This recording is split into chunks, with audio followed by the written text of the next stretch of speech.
Hi good morning.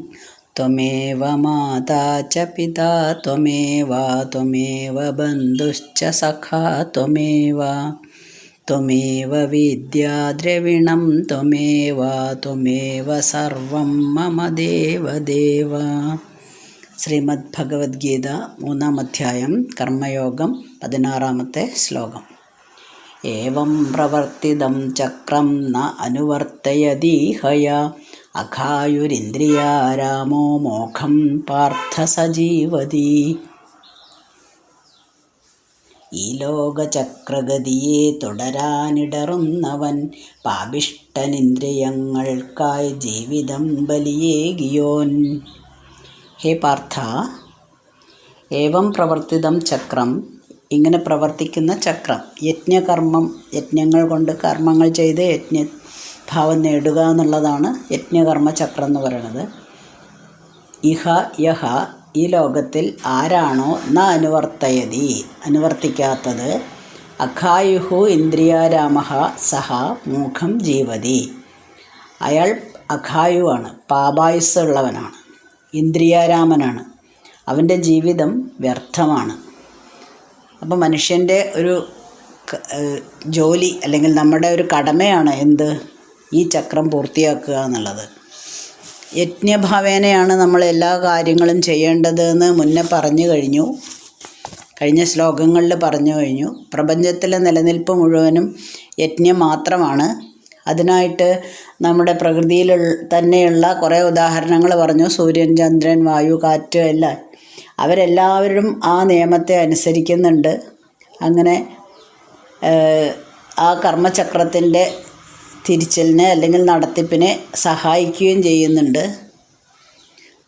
അങ്ങനെ നമ്മൾ മനുഷ്യൻ, ചിന്താശക്തി മനുഷ്യന് മാത്രമേ തന്നിട്ടുള്ളൂ. അപ്പം ചിന്താശക്തിയുള്ള മനുഷ്യനും അത് അനുവർത്തിക്കാൻ ബാധ്യസ്ഥരാണ് എന്നൊന്നും കൂടെ ഭഗവാൻ ഓർമ്മിപ്പിക്കുകയാണ്.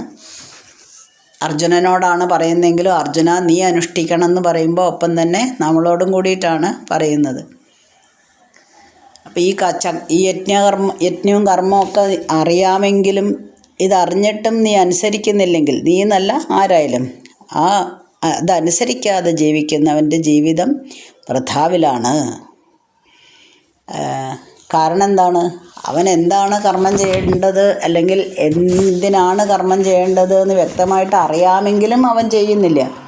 എങ്കിൽ പിന്നെ വെറുതെ ഒരാൾ ജീവിച്ചിരുന്നിട്ട് ഒരു ജോലിയും ചെയ്യാതെ, ഒന്നും ചെയ്യാതെ ജീവിതം മുഴുവൻ പാഴാക്കി കളയുന്നത് പോലെ അർത്ഥമുള്ളൂ. അപ്പോൾ ഓരോ വിഷയങ്ങളിൽ നിന്ന് നമ്മൾ ഓരോ വിഷയങ്ങളിലേക്ക് പോകുമ്പോൾ ആ വിഷയത്തിലുള്ള താല്പര്യം കൂടി വരികയാണ് ചെയ്യുക. ഇന്ദ്രിയ സുഖങ്ങളിൽ അങ്ങോട്ട് മുഴുകും അവൻ. അങ്ങനെ ഇന്ദ്രിയ സുഖങ്ങളിൽ മുഴുകി ജീവിക്കുമ്പോൾ ഈ യജ്ഞകർമ്മ ചക്രത്തെ പറ്റിയിട്ടൊന്നും ചിന്തിക്കാനേ നേരം ഉണ്ടാവില്ല, മറന്നു പോവും. അങ്ങനെ ജീവിതം വെറുതെ വൃഥാവിലാക്കല്ലേ. അപ്പോൾ ഈ യജ്ഞകർമ്മ ചക്രം എന്ന് പറയണത് നമ്മുടെ സ്ഥൂല ശരീരവും സൂക്ഷ്മ ശരീരമൊക്കെ കർമ്മം ചെയ്ത് യജ്ഞഭാവേന കർമ്മം ചെയ്ത് ഭഗവാനിലേക്ക് ലയിക്കുമ്പോഴാണ്. അങ്ങനെ ലയിച്ചു കഴിഞ്ഞാൽ നമുക്കൊരാനന്ദം കിട്ടും.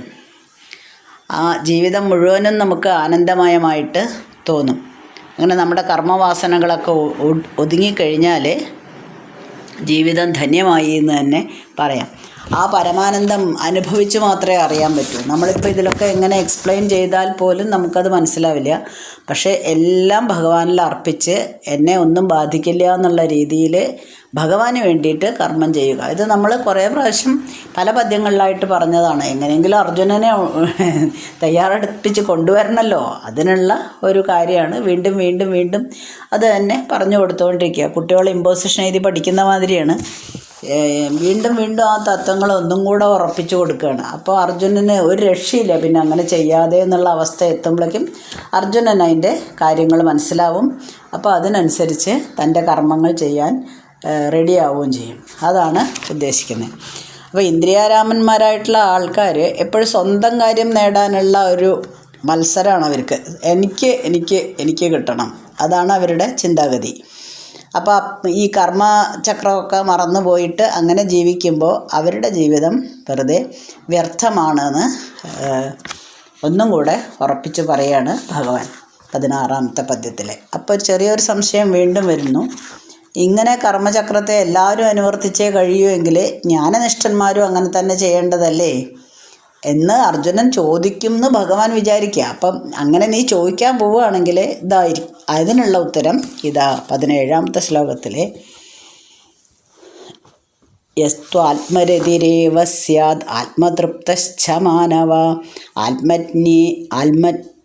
ആത്മന്യേവ ച സന്തുഷ്ടസ്തസ്യ കാര്യം ന വിദ്യതേ. തന്നിൽ താൽപ്പര്യമാർന്നുള്ളോൻ, തന്നിൽ സംതൃപ്തനായവൻ, തന്നിൽ സന്തുഷ്ടനാകുന്നോനൊന്നും ചെയ്യേണ്ടതായി വരാ. ചെറിയൊരു സംശയം വന്നല്ലോ. ജ്ഞാനനിഷ്ഠനോ ഇപ്പോൾ അങ്ങനെയാണെങ്കിൽ ഈ കർമ്മങ്ങളൊക്കെ ചെയ്യണ്ടേ, കർമ്മചക്രത്തെ അനുവർത്തിക്കണ്ടേ? യഹ മാനവഹ തു, ഏതൊരു മനുഷ്യനാണോ ആത്മരഥീയേവ, ആത്മാവിൽ തന്നെ രതിയുള്ളവനായിരിക്കുന്നത്, അതായത് തന്നെ മനസ്സിലാക്കി തന്നിൽ തന്നെ സന്തോഷം കാണുന്നവൻ, ആത്മതൃപ്തഃ ച, ആത്മാവിൽ തന്നെ തൃപ്തിയുള്ളവനായിരിക്കുന്നത്, ആത്മനീയേവ ച, ആത്മാവിൽ തന്നെ സന്തുഷ്ടഃ സ്യാത്, സന്തോഷമുള്ളവനായിരിക്കുന്നത്, തസ്യ കാര്യം ന വിദ്യതേ, അവന് ഒന്നും കർമ്മം ചെയ്യേണ്ടതായിട്ട് വരുന്നില്ല.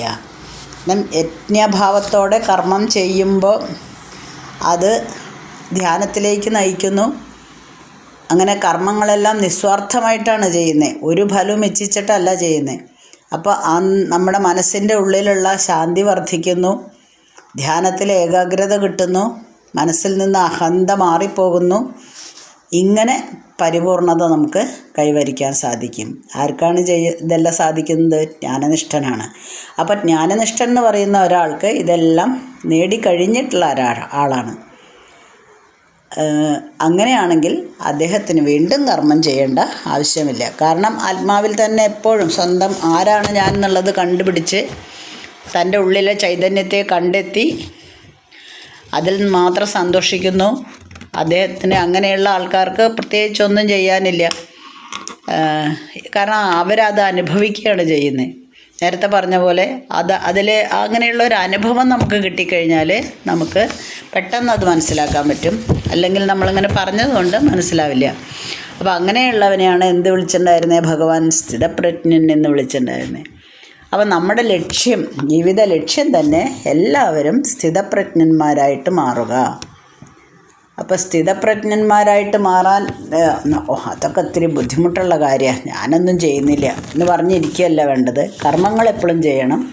ശരി, ഇന്ന് നമ്മൾ തുടങ്ങി വയ്ക്കുന്നു, ഇന്ന് തന്നെ നമ്മൾ അല്ലെങ്കിൽ നാളെ മറ്റന്നാൾ സ്ഥിതപ്രജ്ഞനായിട്ട് മാറുമൊന്നുമില്ല. ചിലപ്പോൾ ഈ ജന്മത്തിലേ സാധിച്ചില്ല എന്ന് വരും.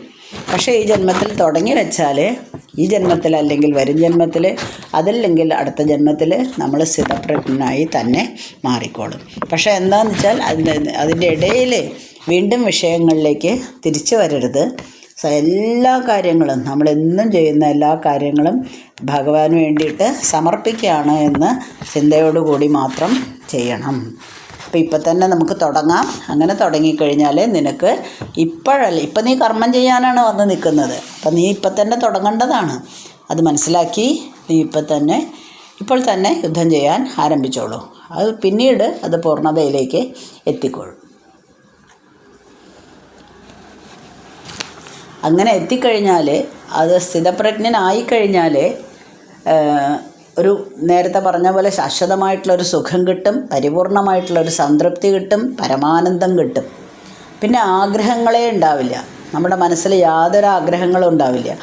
ആഗ്രഹങ്ങളില്ലെങ്കിൽ കർമ്മങ്ങളില്ല. കാരണം ഓരോരോ ആഗ്രഹങ്ങൾ വരുമ്പോഴാണ് നമ്മൾ അതിനു വേണ്ടി കർമ്മം ചെയ്യുന്നത്. ഇപ്പം ഓരോരോ പുതിയ ആഗ്രഹങ്ങൾ നമ്മുടെ മനസ്സിൽ ഉടലെടുക്കുന്നു. അത് നേടാൻ വേണ്ടിയിട്ടാണ് നമ്മൾ കർമ്മങ്ങൾ ചെയ്യുന്നത്. ഇവിടെ അങ്ങനെയല്ല, യാതൊരു ആഗ്രഹങ്ങളും മനസ്സിലില്ല, അതുകൊണ്ട് കർമ്മങ്ങൾ ചെയ്യണമെന്നില്ല. അങ്ങനെ എത്തിക്കഴിഞ്ഞാൽ അയാൾക്ക് കർത്തവ്യവും കർമ്മവും ഒന്നുമില്ല. അയാളൊരു ധന്യനായി അല്ലെങ്കിൽ കൃതകൃത്യനായിട്ട് മാറിയിട്ടുണ്ടാവാം. അതുകൊണ്ട് നമുക്ക് ലോകത്തെ സേവിക്കാം, വേണമെങ്കിൽ സേവിക്കാം, അല്ലെങ്കിൽ സേവിക്കാതിരിക്കുകയും ചെയ്യാം. അപ്പം എൻ്റെ ജോലി ഇപ്പോൾ എന്താണ്? കർമ്മം ചെയ്യുക എന്നുള്ളതാണ് അർജുന. ഇനി 18ാമത്തെ ശ്ലോകം. നൈവ തസ്യ കൃതേനാർത്ഥോ നാകൃതേനേഹ കശ്ചന നച്ചാസ്യ സർവഭൂതേഷു കശ്ചിദർത്ഥവ്യപാശ്രയ. ഇല്ല ജീവികളോടൊന്നും തെല്ലും കാര്യാർത്ഥമാശ്രയം. ചെയ്തു ചെയ്തില്ല എന്നാലും ഒന്നും നേടുന്നതില്ലവൻ. നേരത്തെ പറഞ്ഞ പോലെ ഒന്നും കൂടെ സ്ഥിതപ്രജ്ഞനായി കഴിഞ്ഞാലുള്ളത്, അല്ലെങ്കിൽ സ്ഥിതപ്രജ്ഞനെ പറ്റി ഭഗവാൻ വിവരിക്കുകയാണ്. തസ്യ ഇഹ കൃതേന അർത്ഥഃ ന ഏവ. ഇങ്ങനെ ബ്രഹ്മനിഷ്ഠനായി കഴിഞ്ഞാൽ അവൻ ഈ ലോകത്തിൽ കർമ്മം കൊണ്ട് ഒരു പ്രയോജനവും ഇല്ല. അകൃതേന കശ്ചന ന അസ്യ സർവഭൂതേഷു കശ്ചിത് അർത്ഥവ്യപാശ്രയ. കർമ്മം ചെയ്യാഞ്ഞാലും ഒന്നുമില്ല, അവന് സകല ജീവികളിലും ഏതെങ്കിലും കാര്യത്തിന് ആശ്രയിക്കേണ്ടതായിട്ടും വരുന്നില്ല. അപ്പോൾ സാധാരണ നമ്മളൊക്കെ കർമ്മം ചെയ്യണത് എന്തിനാണ് നമ്മളെല്ലാം കർമ്മം ചെയ്യുന്നത്? എന്തോ ഒരു ഫലം ഇച്ഛിച്ചും കൊണ്ട് തന്നെയാണ്, യാതൊരു സംശയമില്ലാത്ത കാര്യമാണ്. എന്തൊക്കെയോ നേടണം എന്നുള്ള ഒരു ലക്ഷ്യം, എന്തൊക്കെയോ ലാഭം നേടണം എന്നുള്ള ഒരു ആകാംക്ഷ, വല്ലതും നഷ്ടപ്പെട്ടേക്കോ എന്നുള്ള ഭയം, ഇതൊക്കെ നമ്മളെ സാധാരണ ജനങ്ങളിലുണ്ട്. അതുകൊണ്ടാണ് ഇങ്ങനെ കർമ്മങ്ങൾ ചെയ്ത് തീർത്തുകൊണ്ടേയിരിക്കുന്നത്.